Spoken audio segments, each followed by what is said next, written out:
تعالیٰ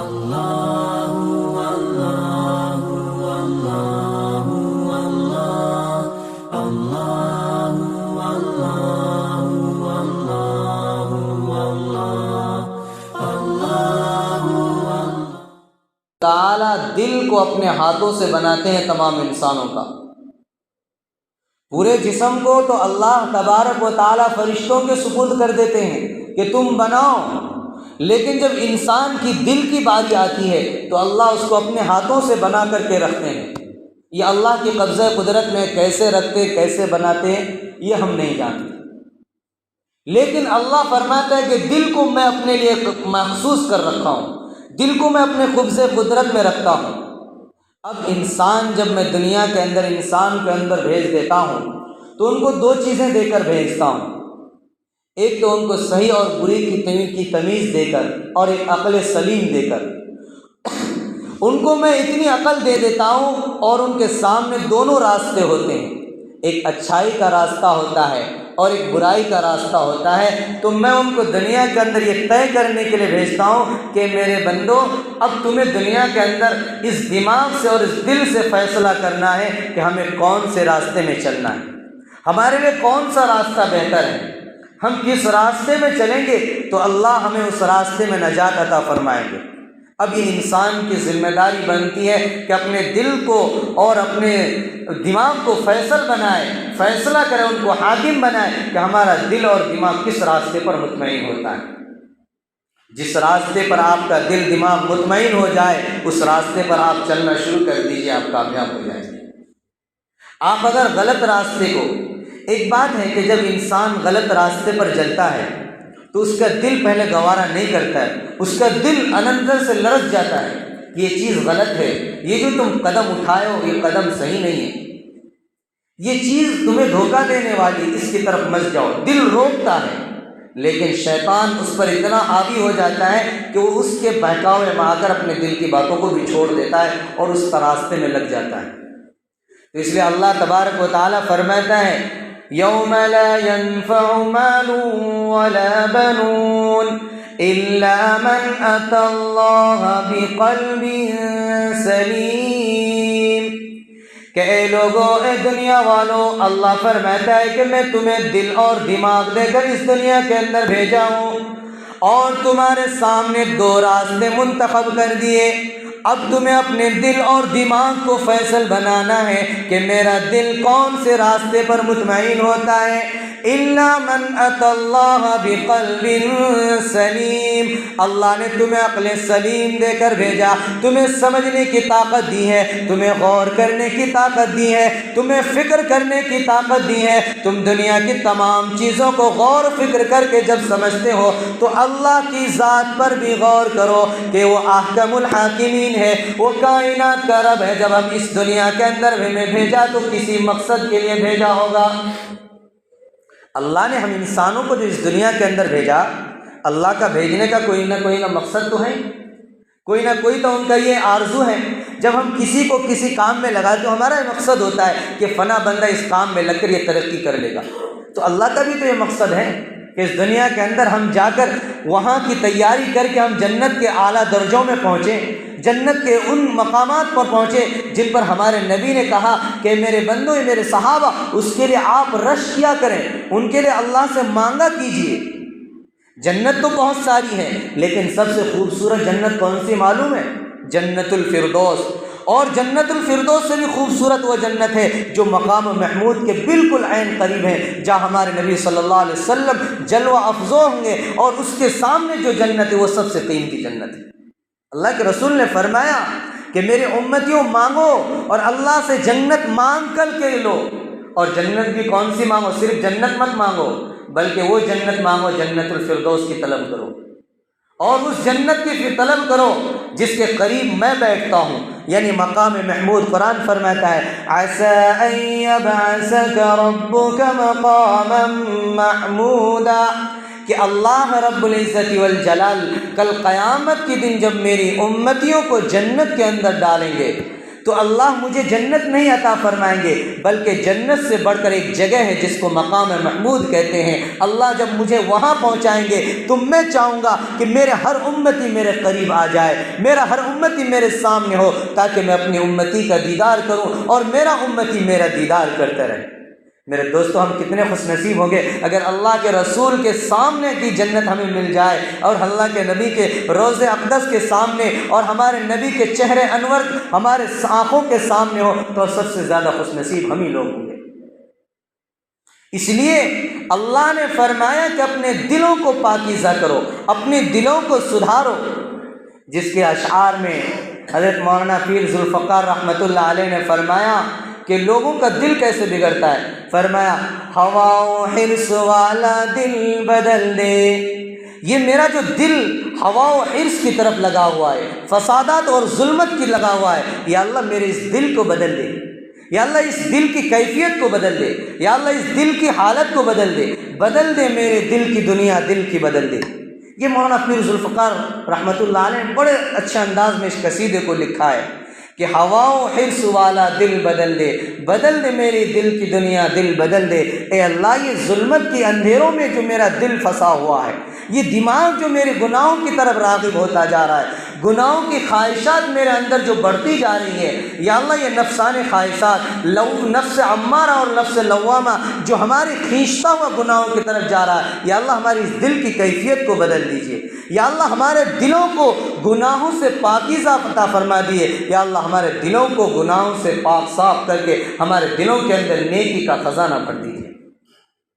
کیونکہ اللہ تبارک و تعالی ہر وقت ایمان والوں کو مخاطب کر کے فرماتا رہتا ہے، ہر وقت ایمان والوں کو مخاطب کرتا ہے کہ الم یأن للذین آمنوا ان تخشع قلوبهم لذکر اللہ، کہ اے ایمان والو، کب تمہارے پاس یہ وقت آئے گا کہ تم اللہ کے خوف سے، اللہ کے ڈر سے تمہارے دل پسیج جائیں اور تمہارے دلوں کے اندر اللہ کا خوف پیدا ہو جائے۔ وہ وقت کب آئے گا تمہارے پاس؟ اس وقت کو لانے کی ضرورت ہے کہ تم اپنے دلوں کے اندر اللہ کا خوف پیدا کرو۔ قرآن ہمیں بار بار چیختا ہے، بشرطے کہ ہم قرآن کو غور سے پڑھنا شروع کریں، قرآن کا مطالعہ شروع کریں، تو ہم کو معلوم ہو جائے کہ قرآن ہم کو کتنا پیارے انداز میں سمجھاتا ہے۔ جس طرح ایک باپ اپنے بچوں کو سمجھاتا ہے، اسی طرح قرآن پوری امت مسلمہ کو بلکہ پوری انسانیت کو سمجھاتا ہے کہ اے انسانو، تمہاری نجات کا ذریعہ یہ ہے، تمہاری راہ راست کا راستہ یہ ہے، اور تمہاری بگڑی ہوئی راستہ یہ ہے۔ قرآن ہمیں روزانہ بتاتا ہے، اس لیے اب ہمیں طے کرنا ہے کہ ہمیں کون سا راستہ اختیار کرنا ہے۔ میرے دوستو، جب دل اور دماغ جب سنور جاتا ہے تو ہم اچھے کام کرنے لگ جاتے ہیں۔ صحابہ کرام رضوان اللہ تعالی مجمعین کی تاریخ جب ہم مطالعہ کرتے ہیں تو ہمیں معلوم ہوتا ہے کہ اللہ نے کس طرح ان کے دلوں کو اور دماغوں کو سدھار دیا تھا، اللہ نے ان کی دلوں کو کس طرح پاکیزہ بنا دیا تھا، جس کے بارے میں ہمارے نبی نے فرمایا رضی اللہ عنہم ورضوا عنہ، کہ اللہ ان سے راضی ہو گیا اور یہ اللہ سے راضی ہو گئے۔ یہ صحابہ کرام رضوان اللہ تعالی مجمعین کا جذبہ تھا اپنے دلوں کو پاکیزہ کرنے کے لیے، اپنے دماغ کو پاکیزہ کرنے کے لیے۔ جب ہمارا دل اور دماغ پاکیزہ ہوتا ہے تو ہم اپنے بھوک کو برداشت کر کے دوسروں کو اس پر ترجیح دے دیتے ہیں۔ ایک مرتبہ کا واقعہ ہے، ہمارے نبی صلی اللہ علیہ وسلم مسجد نبوی کے اندر بیٹھے ہوئے ہیں، اتنے میں ایک آدمی آتا ہے، ایک دیہاتی آدمی، اور فرماتا ہے اللہ کے رسول، میرے 3 دن 4 دن ہو گئے، ایک لقمہ میرے حلق کے اندر نہیں گیا، میں بھوکا ہوں، میں پیاسا ہوں، یا اللہ کے رسول میرے کھانے کا انتظام کر دیجئے، میرے پینے کا انتظام کر دیجئے، یا اللہ میں آپ کے پاس اس امید سے آیا ہوں کہ جو بھی آپ کے دربار میں آتا ہے کوئی خالی ہاتھ نہیں جاتا۔ جب یہ صحابی آ کر یہ اعلان کرتا ہے کہ اللہ کے رسول، میں اس امید سے آپ کے دربار میں آیا ہوں کہ جو بھی آتا ہے آپ کے پاس سوالی، وہ آپ کے دربار سے خالی ہاتھ نہیں جاتا بلکہ ان کی جھولی بھری ہوئی جاتی۔ اللہ کے رسول صلی اللہ علیہ وسلم نے اپنے تمام ازواج مطہرات کے پاس ایک صحابی کو بھیجا کہ جاؤ ان کے پاس اگر کوئی کھانے کی چیز ہو تو لے کر آؤ۔ لیکن کیا کریں، میرے نبی کے گھر بھی تو 3 دن سے پاک، کھانے نہیں ملا۔ اللہ کے رسول جب مایوس ہو گئے، فرمایا مسجد نبوی کے اندر اعلان کیا کہ آج اللہ کے رسول کا ایک مہمان ہے، بتاؤ اس کی مہمان نوازی کون کرے گا؟ اور آج جو اس کی مہمان نوازی کرے گا، کل اللہ تبارک و تعالیٰ کل قیامت کے دن جنت کے اندر اس کی مہمان نوازی کرے گا۔ میرے دوستو، جب میرے نبی نے سارے صحابہ، کیونکہ اس وقت فاقہ کا زمانہ، سارے صحابہ اپنے بغلے جھانکے، کسی کے گھر میں کھانا نہیں، ایک صحابی کھڑے ہوتے ہیں، کہا کہ اللہ کے رسول میں اس کی مہمان نوازی کروں گا، میں اس کو اپنے گھر لے جاؤں گا اور میں اس کو کھانا کھلاؤں گا۔ اور اس صحابی کا نام ہے حضرت ابو طلحہ رضی اللہ تعالیٰ عنہ، انصاری صحابی ہیں۔ کھڑے ہو جاتے ہیں اور اس صحابی کو لے کر اپنے گھر میں جاتے ہیں اور اپنی بیوی حضرت سلیم رضی اللہ تعالیٰ عنہ سے کہتے ہیں کہ اللہ کے رسول کا مہمان ہے، جتنا ہو سکے تم سے تم ان کے اکرام کرنا، ان کی عزت و احترام کرنا، کہیں اللہ کے رسول کے مہمان کی شان میں کوئی گستاخی نہ ہو جائے۔ میرے دوستو، حضرت ابو طلحہ رضی اللہ تعالیٰ عنہ اپنے گھر میں لے جاتے ہیں، اپنے بیوی کو پوچھتے ہیں جو کھانا ہو مہمان رسول کے سامنے پیش کر دو۔ بیوی کیا جواب دیتی ہے؟ گھر میں کھانا تو نہیں ہے، لیکن اتنا کھانا ہے جو ہم اپنے چھوٹے بچوں کے لیے تھوڑا سا بچا کے رکھیں، وہی کھانا ہے، کیا کروں؟ بچے کو کھلاؤں یا مہمان کو کھلاؤں؟ حضرت ابو طلحہ رضی اللہ تعالیٰ عنہ فرماتے ہیں کہ میری بیوی سنو، ہم بھوکے رہ سکتے ہیں، ہمارے بچے بھوکے رہیں، لیکن اللہ کے رسول کا مہمان اگر بھوکا چلا جائے تو یہ کل قیامت کے دن اللہ کے سامنے میں اللہ کے رسول کو کیا جواب دوں گا؟ یہ نہیں ہو سکتا، ہم سب بھوکے رہیں گے لیکن اللہ کے رسول کا مہمان ہے، یہ کبھی ہمارے گھر سے بھوکا نہیں جا سکتا۔ بیوی کو کہا کہ چلو جو ہی یہ سورج غروب ہو جائے ہم مہمان کو پیش کریں گے، دسترخوان لگائیں گے، جو بھی کھانا ہمارے پاس ہے، بچوں کو تم بہلا پھسلا کر کے سلا دو تاکہ بچے شور شرابہ نہ کریں، بچے روئے نہ کھانے کے لیے۔ بیوی اپنے بچوں کو، چھوٹے چھوٹے معصوم بچوں کو بہلا پھسلا کر کے سلا دیتی ہے۔ جب بھی بچے سو جاتے ہیں، مہمان رسول کے لیے دسترخوان لگایا جاتا ہے۔ حضرت ابو طلحہ رضی اللہ تعالیٰ عنہ اپنی بیوی کو سمجھاتے ہیں کہ دیکھو، جب ہم مہمان کو لے کر دسترخوان میں بیٹھیں گے، تم کھانا پیش کرو گی تو اس وقت چراغ کو درست کرنے کے بہانے بتی کو بجھا دینا تاکہ اندھیرے میں ہم منہ ہلاتا رہیں اور مہمان رسول کا پیٹ بھر جائے۔ ہم کھائیں گے نہیں، صرف ہم منہ ہلائیں گے تاکہ مہمان رسول کو یہ احساس نہ ہو کہ ہم نہیں کھا رہے ہیں، تاکہ ان کو احساس ہو کہ ہم بھی کھا رہے ہیں ان کے ساتھ، اور مہمان رسول کا پیٹ پورا بھر جائے، وہ بھوکا نہ رہے۔ چنانچہ مغرب کا وقت، دسترخوان لگ گیا، بچے کو سلا دیے، اس کے بعد بیوی دسترخوان لگا کر کے کھانا رکھ دی اور چراغ کو درست کرنے کے بہانے بتی کو بجھا دیا۔ رات اندھیرا ہو گیا اور اب کھانا کھا رہے ہیں، مہمان رسول کا پیٹ بھر گیا اور یہ میاں بیوی سارے کے سارے، بیوی بچے بھوکے سو گئے۔ اللہ کے رسول صلی اللہ علیہ وسلم جب فجر کی نماز میں آئے، اعلان کیا آج اللہ نے ایک مرد اور ایک عورت سے اتنا خوش ہوا ہے کہ اگر وہ مرد اور عورت قیامت تک آنے والے اگر میری پوری امت کے لیے اگر مغفرت کی دعا کرے تو اللہ مغفرت فرما دے۔ اور اس کے اس عمل سے اللہ تبارک و تعالیٰ کو بھی ہنسی آ گیا کہ اللہ نے فرما دیا کہ میرے بندے اپنے کے اوپر دوسروں کو کس طرح ترجیح دے، اور اس عورت اور اس مرد کے لیے اللہ نے قرآن کریم کے آیت کریمہ نازل فرما دی۔ اور قرآن کریم کی آیت کریمہ کون سی نازل فرمائے؟ وَيُؤْثِرُونَ عَلَىٰ أَنفُسِهِمْ وَلَوْ كَانَ بِهِمْ خَصَاصَةٌ، کہ دنیا کے اندر کچھ لوگ ایسے ہیں جو اپنے بھوکے پیاسے، اپنے بچوں کو بھوکا پیاسا رہنا تو پسند کرتے ہیں، لیکن اللہ کے رسول کی مہمان کو کبھی بھوکا رہنا پسند نہیں کیا، دوسروں کو اپنے بھوک کے اوپر ترجیح دیتے ہیں۔ میرے دوستو، کیسے صحابی تھے، اپنے بچوں کو تو بھوکا رہنا پسند کر دیا، لیکن اللہ کے رسول کے مہمان بھوکا نہ جائے، اللہ کے رسول کا حکم نہ ختم ہو جائے، اللہ کے رسول کی شان میں کوئی گستاخی نہ ہو جائے، اس کا خیال کتنا آیا کہ اپنے بچوں کو بھی سلا دیا، لائٹ کی بتی بجھا کر کے خود بھوکے رہے اور مہمان کا پیٹ بھر دیا۔ یہ کب ہوتا ہے؟ اِلَّا مَنْ أَتَى اللَّهَ بِقَلْبٍ سَلِيمٍ، جب ہمارا دل سنور جاتا ہے، ہمارا دل و دماغ اللہ کی طرف ہو جاتا ہے، تب جا کر یہ قربانی پیش کرنے کا جذبہ ہمارے اندر پیدا ہوتا ہے، تب پھر اللہ تبارک و تعالیٰ انہی مسلمانوں کی شان میں قرآن کریم نازل فرما دیتے ہیں وَيُؤْثِرُونَ عَلَىٰ أَنفُسِهِمْ وَلَوْ كَانَ بِهِمْ خَصَاصَةٌ۔ یہ لوگ دیکھو جو اپنی جانوں پر قربانی دے دیتے، دوسری کو جان کو ترجیح دے دیتے، اپنے بھوک پر دوسری کی بھوک کو ترجیح دیتے ہیں، اپنے بھوکے رہنے کو پسند کرتے ہیں، لیکن دوسرا بھوکا نہ رہے، میرا بھائی بھوکا نہ سوئے، اس کو پسند نہیں کرتے۔ اسی طرح ایک صحابی، اللہ کے رسول صلی اللہ علیہ وسلم کے صحابی، جنگ یرموک کے اندر میدان کارزار ہے، پوری جنگ کے اندر اللہ کے رسول صلی اللہ علیہ وسلم کے صحابی جان جی کھا کر کے لڑ رہے ہیں۔ لڑنے کے بعد جب میدان جنگ ختم ہو گئے، ایک صحابی جن کا نام ہے ابو جہیم ابن حذیفہ رضی اللہ تعالی عنہ، انہوں نے اپنے پاس ایک پانی کا مشکیزہ لیا اور سوچا کہ میرا چچا زاد بھائی اس میدان جنگ کے اندر آیا تھا، دیکھو میرا بھائی کہیں تو پڑا ہوا نہیں، کہیں تو پیاسا نہیں، تاکہ اگر میرا بھائی پیاسا ہوگا تو میں اس مشکیزے کے پانی لا کر میں اپنے بھائی کے حلق میں اندر پانی ڈالوں گا تاکہ میرے بھائی کی پیاس بجھ جائے گی۔ چنانچہ ڈھونڈتے ڈھونڈتے ایک جگہ دیکھا کہ وہ میدان کارزار میں پڑا ہوا ہے اور وہ بھائی تڑپ رہا ہے، موت کی حالت بالکل قریب ہے۔ جب کہا کہ بھائی کیا میں تمہارے حلق کے اندر پانی ڈال دوں؟ کہا کہ جی، یعنی زبان سے آواز نہیں نکل رہی تھی، گردن ہلا کر کے کہا کہ ہاں میرے بھائی مجھے پانی پلا دو، میں شدید زخمی میں ہوں اور کچھ گھنٹے کچھ چند منٹ کا مہمان ہوں۔ لیکن جو ہی ان کے بھائی کے قریب کیا مشکیزہ کہ میں اپنے بھائی کو پانی پلاؤں، تھوڑی دیر پڑا ہوا ایک صحابی کی آواز ہے آہ کرانے کی،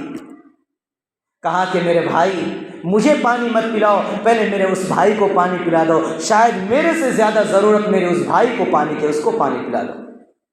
چنانچہ جب اس صحابی کے پاس پہنچے پانی کا مشکیزہ لے کر، جو ان کے منہ کے قریب کرتے ہیں پانی کا مشکیزہ، ایک تیسرا صحابی آہ کرا رہے ہیں، درد کی حالت میں آہ کرتے ہیں، تو انہوں نے کہا کہ نہیں میرے بھائی مجھے مت پلاؤ، پہلے جا کر میرے اس بھائی کو پلا لو، کیا پتہ میرے سے زیادہ وہ پیاسے ہوں، اس لیے پہلے ان کو پانی پلا دو۔ جب وہ تیسرے صحابی کے پاس یہ پانی کا مشکیزہ لے کر پہنچتے ہیں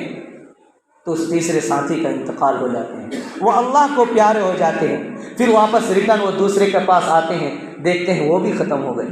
پھر تیسرے کے پاس آتے ہیں، اپنے بھائی کے پاس آتے ہیں، دیکھتے ہیں وہ بھی اللہ کو پیارے ہو گئے۔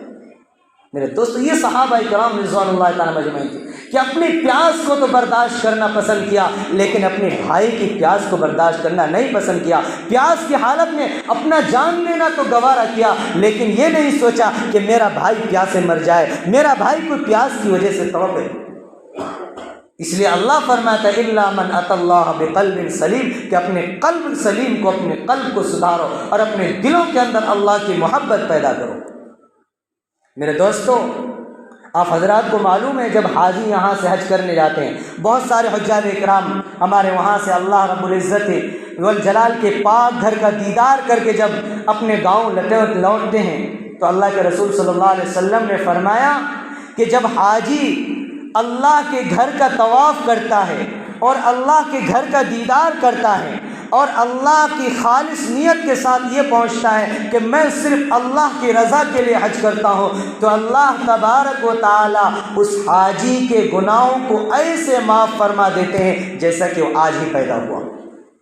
اور اللہ کے رسول آگے فرماتے ہیں کہ جب حاجی وہاں سے واپس لوٹ کر اپنے وطن آتا ہے، اپنے گھر پہنچنے سے پہلے جن جن آدمیوں کے لیے وہ دعائیں مغفرت کرے گا، اللہ تبارک و تعالیٰ اس کی دعا کو قبول فرما کر کے اس آدمی کی مغفرت فرما دے گا۔ یہ اللہ تبارک و تعالیٰ نے حاجی کی فضیلت بیان فرمائی کہ اپنے گھر پہنچنے سے پہلے قدم رکھنے سے پہلے جس آدمی کے لیے وہ دعائیں مغفرت کرے گا، جس آدمی کے لیے روزی طلب کرے گا، اللہ تبارک و تعالیٰ اس دعا کے بدلے ان تمام آدمیوں کی مغفرت فرما دے گا۔ یہ حاجیوں کا مقام۔ میرے دوستو اللہ تبارک و تعالیٰ نے جو اپنے گھر کو بنایا اور اس گھر کی جو نشانی کس کے ذریعے دی؟ حضرت ابراہیم علیہ السلام کے ذریعے۔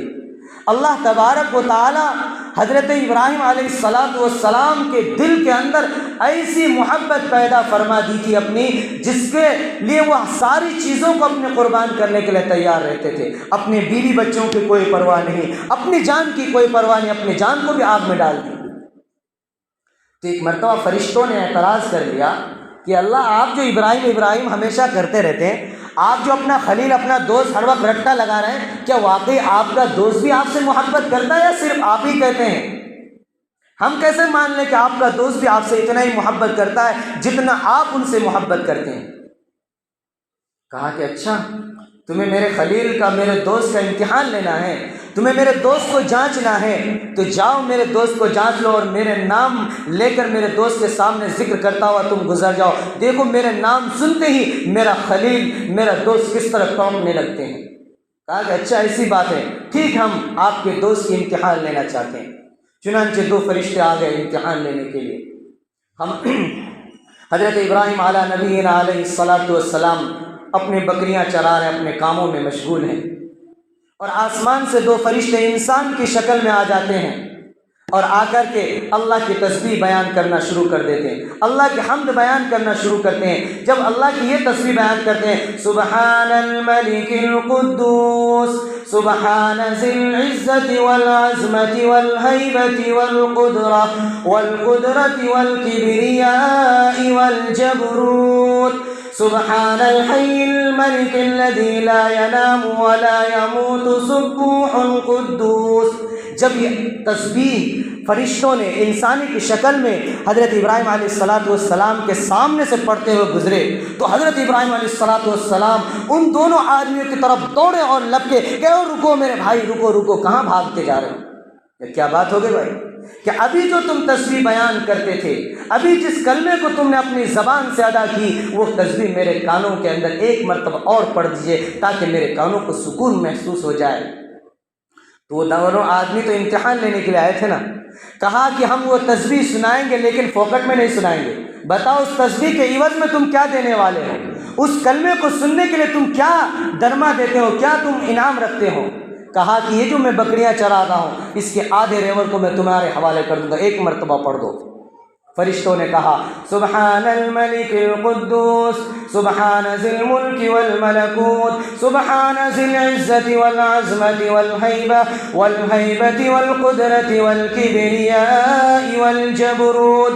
سبحان الحی الذی لا ینام ولا یموت سبوح قدوس۔ جب یہ پڑھا تو حضرت ابراہیم علیہ السلام کے کانوں کے اندر ایسا لگا کہ رز کھول دیا کسی نے اللہ ایسی مٹھاس چیزیں ڈال دی، وہ تڑپ گئے کہ اللہ، یہ میری اللہ کی کبریائی ہے، یہ میرے اللہ کی پاکی بیان ہو رہی، تڑپنے لگے، ایسے تڑپنے جیسے مچھلی کو اگر آپ پانی سے اٹھا کر کے خشکی میں ڈال دیں تو مچھلی کس طرح تڑپتا ہے، اسی طرح حضرت ابراہیم علیہ السلام اپنے رب کا ذکر سن کر کے تڑپنے لگے۔ پھر وہ جب وہ فرشتے جانے لگے تو پھر کہا میرے بھائی رکو رکو، کیا بات ہو گئی بھائی؟ کہ ایک مرتبہ اور سنا دو، میرے کانوں کو ابھی سکون محسوس نہیں ہوئی ہے، ایک مرتبہ اور پڑھ دو تاکہ میرے دل کو اور میرے کانوں کو سکون محسوس ہو جائے۔ فرمایا اب کیا دو گے؟ کہا کہ یہ جو آدھی بکری میرے پاس باقی تھی اس کو دے دوں گا پورا۔ پھر انہوں نے سبحان الملک القدوس سنانا شروع کیا، پھر وہ تڑپنے لگے، پھر وہ جانے لگے۔ جو تیسری مرتبہ جب جا رہے تھے تو انہوں نے پھر پکڑ لیا حضرت ابراہیم علیہ السلام نے پیچھے جا کر کے کہا کہ میرے بھائی ایک مرتبہ اور سنا دو۔ ان کو کیا معلوم تھا کہ یہ فرشتے ہیں، کہا کہ ایک مرتبہ اور سنا دو۔ کہا کہ ابراہیم تو نے تو پوری بکری ہمارے حوالے کر دیا، اب کیا دے گا؟ کہا کہ میرے بھائی، میرے دوست، بکریوں کے ریوڑ کو چرانے کے لیے ایک چرواہے کی ضرورت ہوتی ہے، ایک نوکر کی ضرورت ہوتی ہے، ایک غلام کی ضرورت ہوتی ہے۔ میں تمہارا غلام بن جاؤں گا، تمہارا چرواہا بن جاؤں گا۔ ایک مرتبہ میرے رب کی تسبیح میرے کانوں کو سنا دیجئے تاکہ میں سن کر کے میرے دل کو سکون محسوس ہو جائے، میرے دماغ کو سکون محسوس ہو جائے۔ جب یہ بات کہا حضرت ابراہیم علیہ السلام نے تو ان فرشتوں نے کہا کہ ابراہیم تو کامیاب ہو گیا، قد صدقت الرؤیا، اللہ نے جو فرمایا بالکل سچ فرمایا کہ واقعی اللہ جتنا آپ سے محبت کرتا ہے اس سے کہیں گنا آپ اللہ سے محبت کرتے ہیں۔ میں تو تمہاری جانچنے کے لیے، تمہاری امتحان و آزمائش کے لیے آیا تھا، نہ مجھے تمہاری بکری کی ضرورت ہے نہ ہمیں تمہارے غلام کی ضرورت ہے، ہم تو ایک فرشتے ہیں، ہمیں ان چیزوں کی کوئی ضرورت نہیں، ہم تو صرف اتنا چاہتے تھے کہ دیکھنا چاہتے ہیں تمہارے دل کے اندر اللہ کی محبت کتنی ہے۔ یہ حضرت ابراہیم علیہ السلام اللہ کے ذکر کے لیے تڑپ جاتے تھے میرے دوستو وہی ذکر، وہی تسبیح اگر آج ہمارے دلوں کے اندر پیدا ہو جائے تو یہ کائنات کا نظام ہی بدل جائے گا، یہ سارا نظام ہی بدل جائے گا۔ اللہ تبارک و تعالیٰ فرماتا ہے کہ جب آدمی میرا ذکر کرتا ہے تو فرشتے جا کر اس کو راستے میں جا کر سلام کرتے ہیں، سلام علی قوم ابراہیم، جس طرح حضرت ابراہیم علیہ السلام کو فرشتوں نے سلام کیا تھا، اسی طرح قیامت تک جتنے بھی میرے بندے آئیں گے اور وہ میرا ذکر کریں گے تو اللہ تبارک و تعالیٰ فرماتے ہیں کہ جس طرح میرے خلیل کو سلام کیا کرتا تھا فرشتے، اسی طرح میرے ان تمام بندوں کو بھی سلام کیا کریں گے، بشرطے کہ دل ہمارا اللہ کی طرف ہونا چاہیے، نہ کہ دنیا کی طرف۔ دل کے اندر صرف اور صرف اللہ کی محبت ہونی چاہیے۔ میرے دوستو اس دل کو سنوارنے کے ہمارے پاس بہت سارے وقت، اور یہ دل سنورے گا کر جب ہم اللہ والوں کے مجلس میں بیٹھیں گے۔ یا ایھا الذین آمنوا اتقوا اللہ وکونوا مع الصادقین،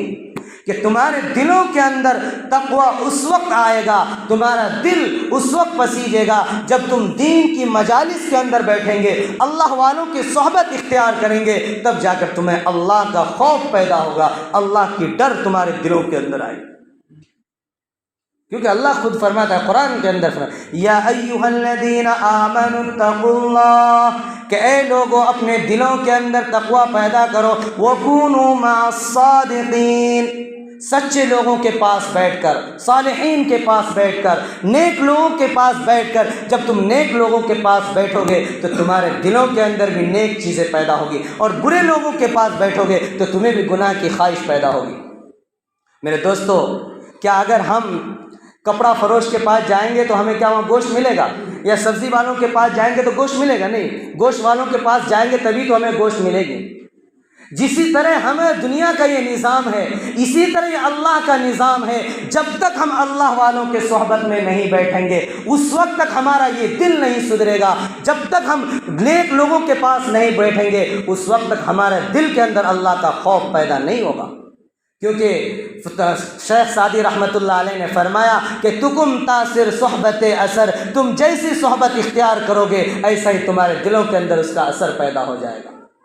یہ صحبت کا جو اثر ہے یہ بہت زبردست اثر کرتا ہے۔ آپ جیسے لوگوں کے پاس بیٹھیں گے، جن لوگوں کے پاس اٹھنا بیٹھنا کریں گے، آپ کا چال، آپ کا رہن، آپ کا سہن سب کچھ اسی آدمی کے ساتھ ہو جائے گا۔ ایک واقعہ میں سناتا ہوں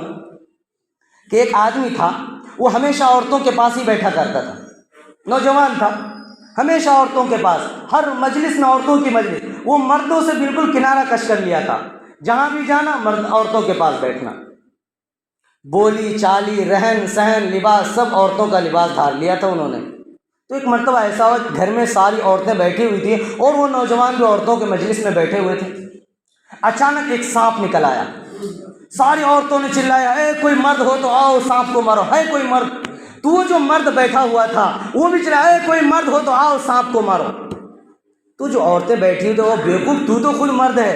تو بھی چل رہا ہے کوئی مرد ہو تو آؤ سانپ کو مارو، تو مرد اپنے آپ کو کہے، ارے وہ میں بھول گیا کہ میں بھی ایک مرد تھا، کیونکہ صحبت کا اثر ان کے اوپر بھی غالب آ گیا تھا، ان کو یہ احساس نہیں ہو رہا تھا کہ میں بھی ایک مرد ہوں، عورتوں کے پاس بیٹھا ہوں تو میں مرد ہوں، میرے اندر مردانگی ہونی چاہیے سانپ کو مارنے کی، لیکن وہ بھی کیا چیخ رہا ہے، او باہر کوئی مرد ہو تو آؤ سانپ کو مارو۔ تو عورتوں نے ان کو تانا کیا رہا ہے، بے بیوقوف تو خود مرد ہے اور تو مرد کو چیخ رہا۔ تو اس لیے کہا جاتا ہے کہ آدمی جیسی صحبت اختیار کرتا ہے ایسے اس کے اندر وہ چیزیں پیدا ہوتی جا رہی ہے۔ الا من اتى اللہ بقلب سلیم، اگر قلب سلیم چاہتے ہیں، آپ اپنے دل کو سدھارنا چاہتے ہیں تو اللہ والوں کی صحبت اختیار کیجیے۔ ایک واقعہ سنا کر کے میں اپنی باتوں کو ختم کرتا ہوں۔ حضرت مولانا جلال الدین رومی رحمۃ اللہ علیہ بہت بڑے بزرگ گزرے، نام سنے ہوں گے آپ حضرات۔ وہ ایک واقعہ بیان فرماتے ہیں کہ اس ہندوستان کے اندر ایک بادشاہ گزرا ہے، سلطان محمود غزنوی رحمۃ اللہ علیہ۔ اور پہلے کے جو بادشاہ ہوا کرتے تھے نا، وہ بادشاہ ہونے کے ساتھ ساتھ اللہ والے بھی ہوتے تھے، بزرگ بھی ہوتے تھے، ان کے دلوں کے اندر سلطنت کی اتنی خواہش نہیں ہوتی جتنا اللہ کا ڈر ہوتا تھا۔ تو حضرت سلطان محمود غزنوی رحمۃ اللہ علیہ کی ایک عادت تھی کہ وہ رات کے وقت دیہاتیوں کا لباس پہن کر کے، فقیروں کا لباس پہن کر کے رات میں گشت کیا کرتے تھے اپنے محلے میں، اپنے گاؤں میں، یہ دیکھنے کے لیے کون آدمی پریشان ہے، کون مصیبت زدہ، تاکہ ان کی مصیبت دور کی جائے۔ تو ایک مرتبہ اسی طرح وہ رات میں ایک دیہاتی کا لباس دھار لیا، سادھارن لباس پہن کر کے وہ راستے میں گشت کر رہے تھے، تو ایک جگہ پر پہنچے، ایک جنگل کی طرف چلے گئے گشت کرتے کرتے، دیکھا کہ وہاں 5 چور بیٹھے ہوئے مشورہ کر رہے ہیں، آپس میں میٹنگ کر رہے ہیں۔ یہ بھی چپکے چپکے جا کر کے ان کے قریب ہو گئے، تو ان لوگوں نے پوچھا، ان چوروں نے، بھائی تم کون ہو؟ کہا کہ میں بھی تمہیں میں سے ہوں۔ بادشاہ جو ہوتے تھے وہ عقل مند ہوتے تھے، بہت ذہین ہوتے تھے وہ لوگ۔ کہا کہ میں بھی تمہیں میں سے ہوں، مطلب چوروں نے سوچا کہ شاید یہ بھی چور ہے۔ کیا چوروں نے کہا کہ یہ بھی چور ہے؟ کہا کہ آ جاؤ بھائی، آپ بھی آ جاؤ، 5 کے ذریعے ہم 6 ہو جاتے ہیں، چلو ہمارا کام اور آسان ہو جائے گا۔ چنانچہ جب محمود غزنوی رحمۃ اللہ علیہ ان کے قریب بیٹھ گئے تو ان چوروں نے مشورہ کر کے کہا کہ چلو آج ہم لوگ اپنے اپنے فن کی مہارت بتاتے ہیں، کون کس کے اندر کون سی مہارت ہے، تاکہ ہم اس کو اسی کے مطابق کام سونپیں گے۔ بتائیں کس کو کس چیز کے اندر مہارت حاصل ہے؟ ایک نے کہا کہ میرے ناک کے اندر وہ تاثیر ہے کہ میں سونگھ کر کے بتا سکتا ہوں کہ خزانہ کہاں ہے۔ ایک نے کہا کہ میرے آنکھ کے اندر وہ تاثیر ہے کہ میں جس کو رات کے اندھیرے میں دیکھ لوں، دن کے اجالے میں اس کو پہچان لوں۔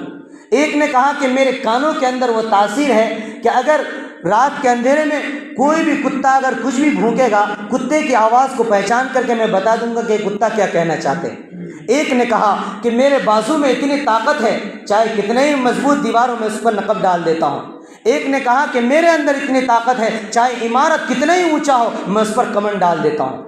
ان 5 چوروں نے اپنی اپنی صلاحیت بتا دی۔ کہا کہ واہ ماشاءاللہ، آج تو ہمارے پاس ساری صلاحیتیں موجود ہیں، کوئی خزانہ سونگھ کر بتا دے گا، کوئی کتے کی آواز، بھونکنے کی آواز بتا دے گا کہ کتا کیا کہہ رہا ہے، کوئی نقب لگا دے گا، کوئی کمن ڈال دے گا۔ اب حضرت سلطان محمود غزنوی کی طرف وہ لوگ متوجہ ہوئے۔ کہا کہ ہم نے 5 چوروں نے ہم نے تو اپنا اپنا فن بتا دیا، آپ بتائیے آپ کے پاس کیا فن ہے، آپ کو کس چیز کے اندر مہارت ہے؟ تو سلطان محمود غزنوی نے کہا کہ میرے اندر یہ مہارت ہے کہ اگر میں رحم و خسن اپنی داڑھی کو ہلا دوں تو مجرم کی بخشش ہو جاتی ہے۔ تو ان تمام چوروں نے شور مچا ہوا، آپ تو ہمارے سردار ہو گئے، ہم چوری کر کے اگر پھنس جائیں تو آپ بچانے کا کام آپ کے ذمہ ہے۔ چنانچہ وہ شان و شوکت کے ساتھ وہ 5 چور چوری کرنے کے لیے نکلے، لیکن ایک چور نے کہا کہ روزانہ اس چوری کرنے سے بہتر ہے کہ ایک دن جم کر کے چوری کر لی جائے۔ آج ہمارے پاس ساری فنیں، ساری مہارتیں موجود ہیں، چلو آج بادشاہ کے خزانے میں ڈالتے ہیں چوری۔ وہ بالکل راستے میں چلتے گئے، کہا کہ ٹھیک آج بادشاہ کے خزانہ ہی لوٹتے، تاکہ یہ چوری کا روزانہ کا لوٹنے کا معاملہ ختم ہو جائے، ایک دن ڈھنگ کر کے لوٹ لیں گے اور مزے سے کھائیں گے، 1 سال تک بھر کے بیٹھ کے آرام کریں گے۔ کہا ٹھیک ہے چلتے ہیں۔ چنانچہ راستے میں وہ 5 6 لے کر چلنے لگے تو راستے میں کتا بھوکا، تو ان 5 نے کہا کہ بتاؤ بھائی یہ کتا کیا کہہ رہا ہے؟ کہا کہ کتا ہم سے یہ بتا رہا ہے کہ تمہارے ساتھ بادشاہ بھی ہے، لیکن کسی کے کانوں میں وہ آواز نہیں آئی۔ کیوں؟ کیونکہ مال کی لالچ تھی، مال کا حرص تھا کہ آج ہم بادشاہ کے خزانے کو لوٹیں گے۔ اس آدمی کی باتوں پر کوئی نہیں دھیان دیا کہ آج بھی بادشاہ ہمارے ساتھ ہے۔ وہ آدمی چیختا رہ گیا، بیچارہ کوئی نہیں سنا، کہہ رہے چلو آج لوٹنا ہے بادشاہ کا خزانہ۔ چنانچہ وہ چلے گئے، کمن ڈالنے والا کمن ڈال لیا، نقب لگانے والا نقب لگا لیا، اور جو ناک کے ذریعے سونگھ کر پتہ لگانے والا تھا وہ خزانے کا پتہ لگا دیا۔ وہ خزانہ لوٹ کر کے بادشاہ کا لے کر آ گیا، اور جس جگہ وہ مشورہ کر رہا تھا اسی جگہ وہ 5 آ گئے۔ اس کے بعد 5 نے اپنا مال تقسیم کر لیا، اور بادشاہ نے سب کو بھانپ لیا کون کہاں کس کا ٹھکانہ ہے۔ بادشاہ چالاک ہوتی ہی ہیں، وہ چور کے لباس میں ضرور تھے لیکن وہ چالاکی سے یہ دیکھ رہے تھے کون کہاں سے آیا ہے۔ وہ بادشاہ نے 5 کا جگہ کا جائزہ لے کہ 5 کون سی جگہ میں گئے اپنے گھر کے اندر۔ وہ مال لے کر سب اپنے اپنے گھر پہنچ گئے۔ بادشاہ اپنے دربار میں پہنچا اور اپنے چوکیداروں کو بلایا، اپنے درباریوں کو بلایا کہ یہ 5 آدمی فنا جگہ ان کو پکڑ کر کے میرے دربار میں ابھی حاضر کرو۔ چنانچہ وہ 5 کے ہاتھوں کے اندر ہتکڑیاں ڈال دی گئی، بیڑیاں ڈال دی گئی، وہ لے کر بادشاہ کے سامنے لایا گیا، اور بادشاہ نے اعلان کر دیا کہ کسی بھی عدالت کی ضرورت نہیں، میں خود گواہ ہوں، ان 5 نے رات بادشاہ کے خزانے کو لوٹا ہے، اس کی گواہ میں خود ہوں، اس لیے جلاد کو بلاؤ، ان کے گردن قلم کر دی جائے، ان کو پھانسی دی جائے۔ وہ 5 چوروں کے خون جو تھے وہ سوکھ گئے ڈر کے مارے۔ وہ کیا کریں بھائی، آج تو ہماری جان ختم۔ تو ان میں سے جو تھا کہ میں رات میں جس کو دیکھ لوں دن کے اجالے میں اس کو پہچان لوں، وہ پیچھے ہنس رہا تھا۔ انہوں نے کہا کہ بادشاہ سلامت، جب آدمی کو پھانسی دی جاتی ہے یا قتل کیا جاتا ہے تو ان کی آخری اچھا اور آخری آرزو پوری کی جاتی ہے، اس لیے میں آپ سے کچھ بات کرنا چاہتا ہوں۔ تو کہا ٹھیک ہے، بتاؤ کیا بات کرنا چاہتے ہو؟ کہا کہ بادشاہ سلامت، وہی میری آنکھ ہے جس نے کہا تھا کہ رات کے اندھیرے میں جس کو دیکھ لے دن کے اجالے میں اس کو پہچان لے۔ میں نے آپ کو پہچان لیا کہ آپ رات میں ہمارے ساتھ موجود تھے، اس لیے ہم پانچوں نے اپنا اپنا کام کر دیا، بس آپ کا کام باقی ہے۔ آپ اپنے داڑھی کو رحم و کرم سے ہلائیے تاکہ ہماری جان بخشش ہو جائے۔ تو میرے دوستو، سلطان محمود غزنوی رحمۃ اللہ علیہ نے فرمایا کہ وہ نادانو، جس ہنر کو تم اپنی مہارت کا ذریعہ سمجھتے تھے، ناک کے سونگ کے ذریعے خزانے کا پتہ لگا رہے تھے، کمن ڈال کر کے اونچی دیواروں پر چڑھنے کو اپنا فن سمجھتے تھے، کتے کی زبان سمجھ کر کے تم بتا دیتے تھے کتا کیا کہنے والا ہے، لیکن آج وہی فن نے تمہیں ذلیل و رسوا کر کے سامنے کھڑا کر دیا اور تمہارے موت تمہارے منہ کے سامنے۔ اس لیے ایک آنکھ تھی، جس آنکھ کی معرفت سے آج تم بچ گئے، اگر یہ آنکھ دنیا کے اندر نہ پہچانتی مجھے تو آج تم سب کی گردن اڑا دی جاتی ہے۔ تو مولانا جلال الدین رومی رحمۃ اللہ علیہ فرماتے ہیں، جس آنکھ نے دنیا کے اندر خدا کی معرفت کو پہچان لیا، کل قیامت کے دن وہ آنکھ کبھی جہنم کا ہوا بھی نہیں دیکھ سکے۔ اس لیے یہ آنکھوں کو ہمیں دنیا کے اندر اللہ کی معرفت کو پہچاننے کی ضرورت ہے، اللہ کی اس چیز کو پہچاننے کی ضرورت جس چیز کے لیے اللہ نے ہمیں پہچان کیا۔ میرے دوستو، کیا ہم پہچانیں گے؟ ہم اپنے دلوں کے اندر قلب سلیم کو پیدا کریں گے، اللہ تبارک و تعالی ہمارے دلوں کے اندر سے گناہوں اور کدورت کو دور فرمائے اور نیکیوں کے خزانے کو اللہ تبارک و تعالی ہمارے دلوں کے اندر جمع فرما دے۔ اللہ تبارک و تعالی مجھے بھی اور آپ حضرات کو بھی عمل کی توفیق عطا فرمائے، آمین۔ جو حضرات سنت ہیں سنت سے فارغ ہوں۔